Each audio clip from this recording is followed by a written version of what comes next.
মেডিকেলের শেষ বর্ষের ছাত্র নাইম বড় স্বপ্ন ছিল চিকিৎসক হয়ে মানুষের সেবা করবে। কিন্তু জীবনের এক কঠিন সময়ে সবকিছু এলোমেলো হয়ে গেল। বাবা হঠাৎ অসুস্থ, ঘরের আয় কমে গেছে, পড়ালেখার খরচও যেন পাহাড় হয়ে দাঁড়িয়েছে।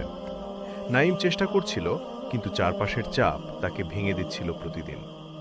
এক রাতে হতাশ হয়ে চুপচাপ ছাদের দিকে তাকিয়ে বলল, ইয়া আল্লাহ, আমি আর পারছি না। আমি কি ভুল পথে চলছি? চোখের পানি ঝরছিল। এমন সময় দরজায় কড়া নড়ল। নাইম দেখল মসজিদের ইমাম সাহেব দাঁড়িয়ে। ইমাম সাহেব বললেন, বাবা, তোমাকে কিছু জিনিস দিতে এসেছি। তার হাতে একটি ছোট খাম। নাইম খুলে দেখে ভেতরে কিছু টাকা আর একটি কাগজে লেখা একটি আয়াত। তোমাদের ওপর কোনো বিপদ আসলে জেনে রেখো, আল্লাহ ধৈর্যশীলদের সঙ্গে আছেন। ইমাম সাহেব বললেন, এই টাকাটা কিছু দানকারী মানুষ দিয়েছে তোমার পড়ালেখার জন্য। তারা নাম প্রকাশ করেনি, কিন্তু তারা বলেছে যে আল্লাহর উপর ভরসা করে আল্লাহ তার জন্য পথ বের করে দেন। নাইম বিস্ময়ে চোখ মুছল।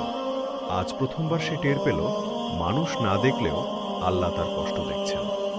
সেই রাতেই নাইম সিজদায় পড়ে গেল, বলল, হে আল্লাহ, তুমি আমাকে হতাশ হতে দাওনি। আমি আবার চেষ্টা করব, এবার শুধু তোমার ভরসায়। সময়ের সাথে সাথে সবকিছু বদলে গেল। নাইম পরীক্ষায় ভালো ফলাফল করল। বাবার অবস্থাও ধীরে ধীরে উন্নতি হল। আর নাইম কখনো সেই রাত ভুলে গেল না, যেদিন আল্লাহ তার জন্য অন্ধকারের মধ্যেও আলো পাঠিয়েছিলেন।